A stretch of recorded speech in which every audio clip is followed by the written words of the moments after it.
So it was told in the days of old of a midwife who brought new life to this earth.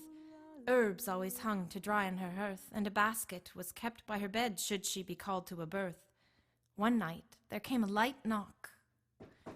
She heard it and stirred a bit, but thought it was the rain, and when the knock came again, "Oh, who is it?" she cried, and opened the door. "Please, come inside. Have I met you before?" He was soaking wet, and he wore a cloak that hung to the floor. He wrung his hat in his hands as he spoke. "I hope you understand, ma'am, why I come this hour of night asking the help of a stranger. I'm frightened for my wife, that her life might be in danger." "Right," she said. "What event?"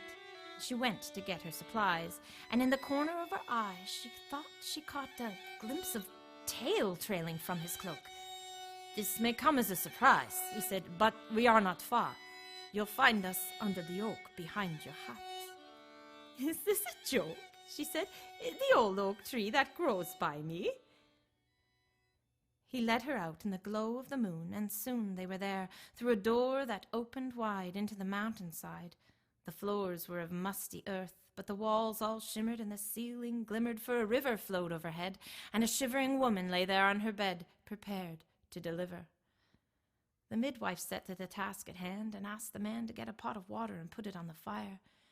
"Your wife is getting tired, but I've got her in my care." "There, there," she said, stroking the young mother's head, wiping her face and filling the place with peace.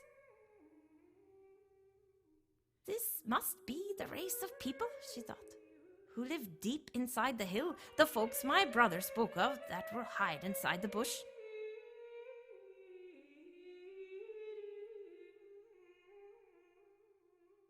And then the midwife cried, "One last push!" And a fresh new life appears, with a strong heartbeat, pointy ears, feet with 4 long toes, with chubby paws and a stub where the tail would grow. It had beady eyes, and its needy cries soon shook the leaves of the old oak tree. The midwife took the baby. "It is of the other world," she thought, and laid it on the mother's breast. "You are blessed with a lovely girl." And while they were at rest, she made a gruel of butter and grains. "This will make you strong again. We call it Varselsgraut," she said, and went about making a stew, brewing a tea. She washed the linens, swept the floor, and then crept towards the door. "Wait," the father pleaded. "How can we repay you?" "Oh, that will not be needed," the midwife sighed. But he replied, "Lift out your cloak for this gift. Take this from your neighbors as a token for your labors." She was alarmed and bewildered, for he'd filled her arms with kindling for the fire. "And I only burn the tip that I have earned? Wood chips, chips of wood, how good of you," she said. "Now I must head back to my bed, for I am tired."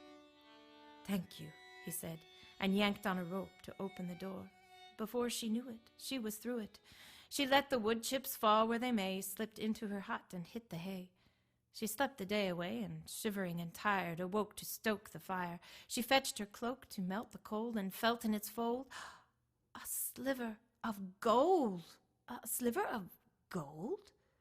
She looked to the trees, across the field, but the breeze had taken what she tossed.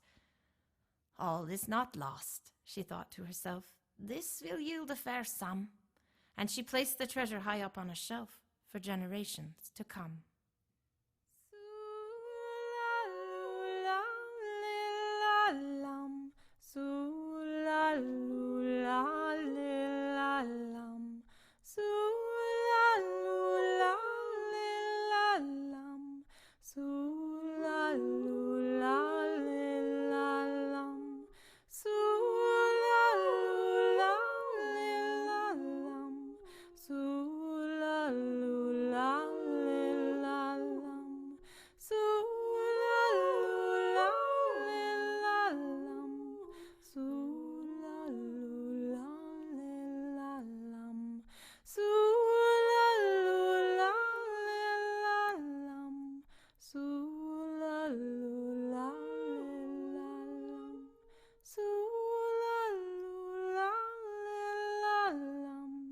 Su